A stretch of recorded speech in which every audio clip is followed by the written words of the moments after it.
Breaking news చూస్తున్నారు. కర్ణాటక హుబ్లీలో దారుణం చోటు చేసుకుంది. ప్రేమను నిరాకరించిందని యువతిని దారుణంగా హత్య చేశాడు ఓ యువకుడు. కాలేజీలోని నేహాను కత్తితో పొడిచి చంపేశాడు ఫయాజ్. ఈ కథను మిమ్మల్ని కాస్త కలవరపరచవచ్చు. అయితే మిమ్మల్ని కలవరపరకు గురి చేయడం మా ఉద్దేశం కాదు. మేము ఇప్పుడు సమాజ శ్రేయస్సును కోరుకుంటాం. దానిలో భాగంగానే ఈ కథను చూపించడం జరుగుతుంది తప్ప మిమ్మల్ని కలవరపాటుకు గురి చేసే ఉద్దేశం మాకు లేదు. అయితే ఇటువంటి కథనాలు చూసినప్పుడు కాస్త కలవరపాటుకు గురయ్యే అవకాశం ఇటువంటి కథనాలు చూసినప్పుడు కాస్త కలవరపాటుకు గురయ్యే అవకాశం ఉంటుంది. కాబట్టి దీనికి సంబంధించి తగిన జాగ్రత్తలు తీసుకోమని చెప్పి సూచించడం జరుగుతోంది. నేహాను 9 సార్లు కత్తితో పొడి చేశాడు ఫయాజ్. కాలేజీ సీసీటీవీ ఫుటేజ్లో ఈ విజువల్స్ రికార్డ్ అయ్యాయి. అయితే ఫయాజ్ను అరెస్ట్ చేశారు పోలీసులు. మృతురాలు నేహా కాంగ్రెస్ కార్పొరేటర్ కూతురు. అవును, కాంగ్రెస్ కార్పొరేటర్ కూతురు దారుణ హత్య గురైంది. ఒక్కసారి విజువల్స్ మీరు చూస్తున్నారు. నిందితుడు ఫయాజ్ పారిపోయే ప్రయత్నం చేశారు. అయితే కాలేజ్లోనే ఈ ఘటన జరగడంతో వెంటనే అక్కడున్న స్టూడెంట్స్ అందరూ కూడా చుట్టుముట్టి పట్టుకుని పోలీసులకు అప్పగించారు. ముఖ్యంగా మెడ మీద దాడి చేసినట్టుగా తెలుస్తోంది. మెడ మీద దాడి చేస్తున్నప్పుడు ఆ కత్తి పట్టుకొని ఆ విజువల్స్, దాడికి సంబంధించిన విజువల్స్ మీకు చూపించలేకపోతున్నాం. ఎందుకంటే కొన్ని నిబంధనలకు మేము లోబడి ఆ విజువల్స్ని చూపించలేకపోతున్నాం. కానీ ఈ విజువల్ మీరు చూడొచ్చు. పొడిచిన తర్వాత ఆ షర్ట్ మీద విజువల్స్, ఆ మరకలు మీరు చూస్తారు. అదిగో ఆ కత్తి ఒక్కసారి మీరు చూడొచ్చు. గడ్డి మీద ఏదైతే కత్తి ఉందో ఆ కత్తిని తీసుకొని నేహాను పొడి చేశాడు. ముఖ్యంగా తన ప్రేమకు సంబంధించి తనను ప్రేమిస్తున్నానంటూ కూడా చెప్పిన నేపథ్యంలో నేహా నిరాకరించినట్టుగా తెలుస్తోంది. నేహా నిరాకరించడంతో వెంటనే తనతో తెచ్చుకున్న కత్తితో నేహా మెడ మీద గాయం చేసినట్టుగా తెలుస్తోంది. నేహా మీద కత్తితో దాడి చేశాడు.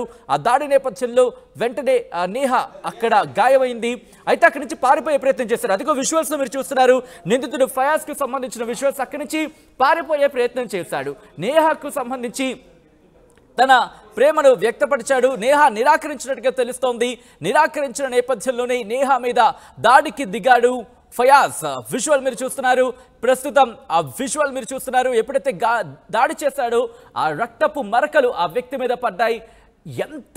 ఇంత దారుణంగా ఎలా ఉంటారు? ప్రేమను వ్యక్తపరచచ్చు, ప్రేమను నిరాకరిస్తే కనుక ఓకే, ఇంకొక అంటే వేరే పరిస్థితులకు సంబంధించి ఆలోచించే ధోరణి ఉండాలి, దాని యాక్సెప్టెన్స్ ఉండాలి.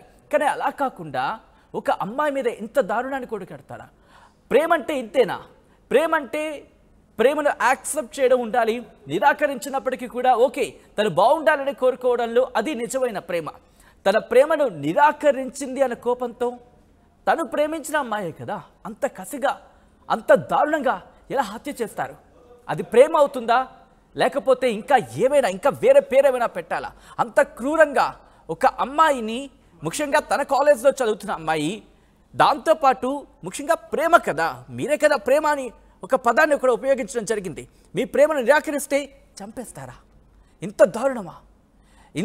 ఇంత దారుణమైన మైండ్ సెట్లో మనం ఉన్నామా అనే మాట వినిపిస్తోంది. అక్కడి నుంచి పారిపోయే ప్రయత్నం చేశాడు ఫయాజ్. వెంటనే అదిగో చూడండి, వెనకాల ఒక వ్యక్తి తనని షర్ట్ అలా పట్టుకున్నాడు అన్నమాట. అంటే ఎక్కడ పారిపోతాడేమో చెప్పి తన కాలర్ పట్టుకుని అలా నిలువరించే ప్రయత్నం చేశారు. ఆ ఒక్కసారి విజువల్ని పాజ్ చేసే ప్రయత్నం చేద్దాం. క్లోజ్లో వచ్చినప్పుడు ఇక్కడ క్లోజ్లో వెళ్ళినప్పుడు మనకు అర్థమవుతుంది. ఎందుకంటే పారిపోయే ప్రయత్నం చేశాడు. పొడిచిన తర్వాత కాలేజీ పరిసరాల్లోనే అక్కడ ఇక్కడ చూడండి, పారిపోయే ప్రయత్నం చేయడంతో వెంటనే తన చొక్కా పట్టుకున్నారు. అలా చొక్కా పట్టుకొని అతన్ని అక్కడ అలా నిల్చోబెట్టారన్నమాట. నిల్చోబెట్టిన తర్వాత తను పారిపోయే ప్రయత్నం చేయలేకపోయాడు. ఎందుకంటే మొత్తం మిగతా వాళ్ళందరూ కూడా చుట్టుముట్టేశారు. ఈ నేపథ్యంలోనే అక్కడ పరిస్థితి వెంటనే ఫుటేజ్లో చూడడం, పోలీసులకు సమాచారం ఇవ్వడం జరిగింది. అప్డేట్స్ తెలుసుకుందాం. మా ప్రతినిధి మధు అప్డేట్స్ అందించేందుకు ఫోన్ లైన్లో జాయిన్ అవుతున్నారు. మధు, ఇది ఎప్పుడు జరిగింది? ముఖ్యంగా పోలీసులకు సంబంధించి ఎటువంటి వివరాలను వెల్లడిస్తున్నారు? ఎగ్జాక్ట్లీ, చాలా హారిబుల్ సిచ్యువేషన్. చదువుకుంటున్నటువంటి ఒక 23 ఏళ్ల యువతి పైన తన సహోదరుడు, అంటే తన తోటి విద్యార్థి ప్రేమ పేరుతో వేధించి ఒప్పుకోకపోవడంతో కత్తితో చాలా దారుణంగా అటాక్ చేసినటువంటి ఇన్సిడెంట్ హుబ్లీలో జరిగింది. అయితే ఈ హుబ్లీ కాలేజ్ ఏదైతే ఉందో దీంట్లో MCA చదువుతా ఉంది అమ్మాయి. ఇదే కాలేజీలో ప్రముఖ సాఫ్ట్వేర్ కంపెనీకి సంబంధించిన వ్యవస్థాపకులు సుధామూర్తి కూడా ఇందులోనే గ్రాడ్యుయేట్ అయినట్టుగా కూడా ప్రస్తుతం మాట్లాడుకుంటున్నారు. సో అలాంటి చరిత్ర ఉన్నటువంటి కాలేజీలో ఇలాంటి అత్యంత దారుణమైనటువంటి ఇన్సిడెంట్ జరగడం అనేటువంటి దానిపైన ఆందోళన వ్యక్తం చేస్తా ఉన్నారు. ఈ రోజు జరిగింది ఘటన డే లైట్ లో, చాలా మిట్ట మధ్యాహ్నం ఆ సమయంలో అందరూ చూస్తుండగానే పట్టపగలే చాలా అత్యంత దారుణంగా పాశవికంగా దాడి చేశారు. చూస్తా ఉన్నాము, కొన్ని సెకండ్ల వ్యవధిలోనే అత్యంత దారుణంగా అటాక్ చేశారు. ఆ అమ్మాయి అటు నుంచి అతను ఎదురుగా రావడంతో పక్కకు వెళ్ళిపోయే ప్రయత్నం చేసింది.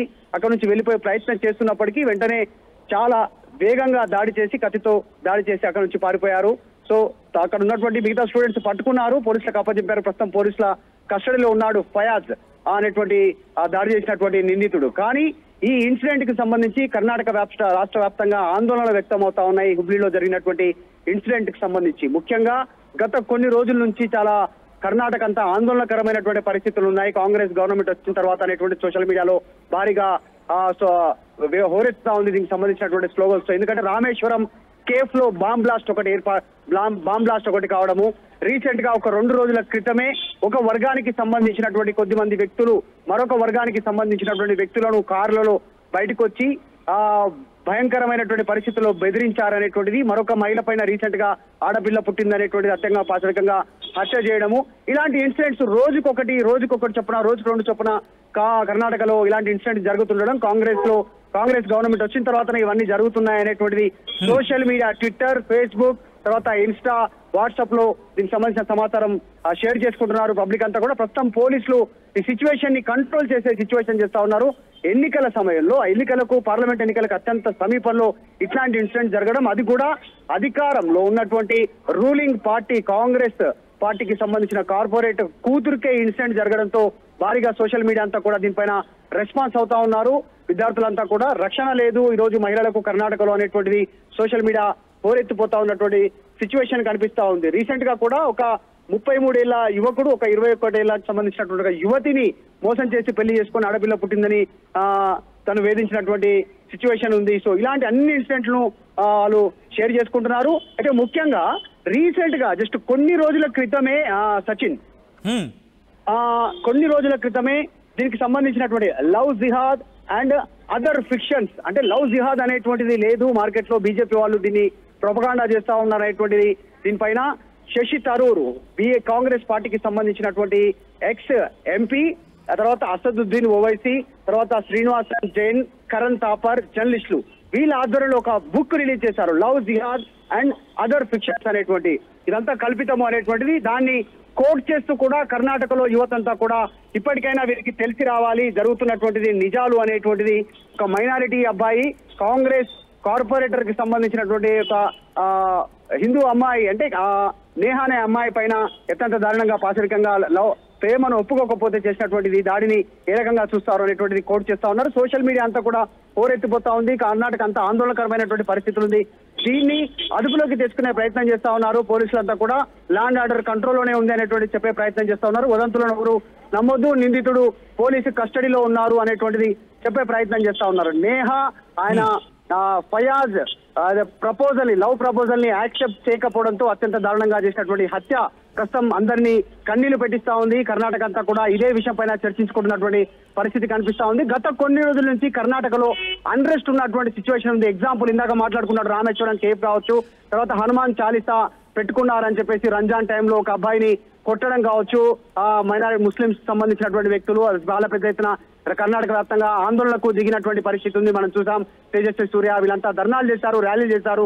తర్వాత రీసెంట్ గా ఒక మైనారిటీకి సంబంధించినటువంటి కొద్దిమంది వ్యక్తులు కారులో వెళ్తున్నటువంటి మరొక వర్గానికి సంబంధించినటువంటి వ్యక్తులను బెదిరించారనేటువంటి ఇన్సిడెంట్స్, ఇట్లా వరుసగా రోజు ఒక ఇన్సిడెంట్ రావడంతో కర్ణాటక అంతా ప్రస్తుతం అన్రెస్ట్ లో ఉంది, భయాందోళనలో ఉన్నారు. ముఖ్యంగా ఆడపిల్లలు అనేటువంటి సోషల్ మీడియా అంతా కూడా హోరెత్తుతా ఉన్నటువంటి సిచ్యువేషన్ ఉంది. సో ఈ ఇన్సిడెంట్ అత్యంత భయంకరంగా, అత్యంత పాశవికంగా జరిగినటువంటి కనిపిస్తా ఉంది. మనకు సిసిటివి ఫుటేజ్ లో విజువల్స్ లో చూస్తా ఉన్నాం. కొన్ని సెకండ్ల వ్యవధిలోనే అటాక్ చేసి పారిపోతూ స్టూడెంట్స్ పట్టుకున్నటువంటి. కానీ మధు, ఆ సీసీటీవీ ఫుటేజ్ విజువల్స్ మనం చూపించలేకపోతున్నాం. నిజంగా కాస్త బాధగానే ఉందని చెప్పుకోవాలి. ఎందుకంటే కనుక అటువంటి విజువల్స్ మనం కాస్త అంటే సోషల్ మీడియాకి సంబంధించిన నియమాలకు కట్టుబడి మనం వాటిని చూపించలేకపోవడం కాస్త ఇబ్బంది అని చెప్పుకోవాలి. ముఖ్యంగా ఎందుకంటే సీసీటీవీ ఫుటేజ్కి సంబంధించి ఆ విజువల్స్ ఉన్నాయి, కానీ మీకు చూపించే ప్రయత్నం చేయలేకపోతున్నాం. ఎందుకంటే కనుక కాస్త అవి కలవరపరిచే అవకాశం ఉంటుంది, అందువల్లే మీకు వాటిని మేము చూపించలేకపోతున్నాం. ఎస్ మధు, సీసీటీవీ ఫుటేజ్ సంబంధించి మాట్లాడుకున్నాం. అట్ ద సేమ్ టైం ఇప్పుడు రాజకీయ టర్న్ కూడా తీసుకుందని చెప్పుకోవచ్చు. ఈ నేపథ్యంలో ఎలక్షన్స్ ఉన్న పరిస్థితుల్లో కానీ రాజకీయ కోణాన్ని కాస్త అలా పక్కన పెడితే మానవీయ కోణంలో ఆలోచించినప్పుడు ఇలా ఎలా చేస్తారనే అంశానికి సంబంధించి చాలా ప్రశ్నలు తలెత్తుతాయి మధు. సో దీనికి సంబంధించి ఏమంటున్నారు అక్కడ కాంగ్రెస్ నేతలు, ముఖ్యంగా కర్ణాటక సంబంధించి కాంగ్రెస్ నేతలు ఏమంటున్నారు? ఎగ్జాక్ట్లీ ఒక్కసారిగా హతాశులైపోయినటువంటి సిచ్యువేషన్ ఉంది. కుటుంబ సభ్యులే రోదన వర్ణనాతీతంగా ఉంది. ఆ అమ్మాయి నేహ వాళ్ళ అమ్మ ఏదైతుందో వాళ్ళ తల్లి, ఆమె కన్నీరు పెడతా ఉంది. తన కూతురు లేదనేటువంటి తెలుసుకున్నటువంటి విషయంతో ఒకటి భారీ ఎత్తున ప్రజల నుంచి వస్తున్నటువంటి డిమాండ్ ఏంటంటే ఇట్లాంటి ఇన్సిడెంట్స్ పదే పదే భారతదేశంలో రిపీట్ కావడానికి కారణాలు ఏంటి, ఆ మూలాలను వెతకాలి, వారిని కఠినంగా శిక్షించాలి, వెంటనే ఫాస్ట్ ట్రాక్ కోర్టు ద్వారా డిలే కాకుండా సంవత్సరాల వ్యవధిలో ఈ సాగదీయకుండా చాలా త్వరితగతిన వారికి శిక్ష పడేలా, అదందరికీ ప్రపంచవ్యాప్తంగా అందరికీ తెలిసేలా ఇలాంటి పనులు చేస్తే ఇలాంటి కఠినమైనటువంటి శిక్షలు ఉంటాయనేటువంటి తెలియజేసేలా శిక్షలు వేయాలి అనేటువంటిది డిమాండ్ క్షేత్రస్థాయి నుంచి వ్యక్తమవుతా ఉంది. ముఖ్యంగా కుటుంబ సభ్యుల నుంచి కూడా ఇదే డిమాండ్ వ్యక్తమవుతా ఉంది. వెంటనే దాడి చేసినటువంటి ఫయాజ్ ని కఠినంగా శిక్షించాలి, తనకు మళ్ళీ తనలాగా మరొకరు చేయకుండా ఇలాంటి ఇన్సిడెంట్ పైన ప్రభుత్వం కఠినమైన చర్యలు తీసుకోవాలి అనేటువంటిది వీళ్ళైతే డిమాండ్ చేస్తా ఉన్నటువంటి సిచ్యువేషన్ ఉంది. ఎందుకంటే ఈ మధ్య కాలంలో మనం కొన్ని చూస్తా ఉన్నాం, ఎవరైతే ఇట్లాంటి అటాక్స్ చేస్తా ఉన్నారో యాసిడ్ అటాక్స్ కానీ నైఫ్ తో అటాక్స్ కానీ ఇలా అమ్మాయిలను చంపడం కావచ్చు, కొద్దిమందిని ఇట్లా ముక్కలుగా నరకడం కావచ్చు, ఇదంతా ఒక ప్యాషనెట్ గా అయిపోయింది. హీరోలుగా ప్రొజెక్ట్ చేసుకుంటున్నారు. వాళ్ళంతకు వాళ్ళు జైలు నుంచి బయటకు వస్తున్నప్పుడు భారీగా ర్యాలీలు తీయడం కావచ్చు, మర్డర్లు మానభంగాలు చేసిన వారికి ఇదంతా ఒక రాంగ్ మెసేజ్ వెళ్తా ఉంది. అట్లాంటి వాటిని కట్టడి చేయాల్సినటువంటి పని ప్రభుత్వం తీసుకోవాలి, చాలా కఠినంగా ఉండాలి ఇట్లాంటి వాటిపైన అనేటువంటి ఒక డిమాండ్ క్షేత్రస్థాయి నుంచి వ్యక్తమవుతా ఉంది. Right Madhu, thanks for the update. So మొత్తంగా అయితే మాత్రం కర్ణాటక హుబ్లీలో దారుణం చోటు చేసుకుంది. ప్రేమను నిరాకరించిందని చెప్పి యువతిని దారుణంగా హత్య చేశాడు ఓ యువకుడు. కాలేజీలోనే నేహాను కత్తితో పొడిచి చంపేశాడు ఫయాజ్.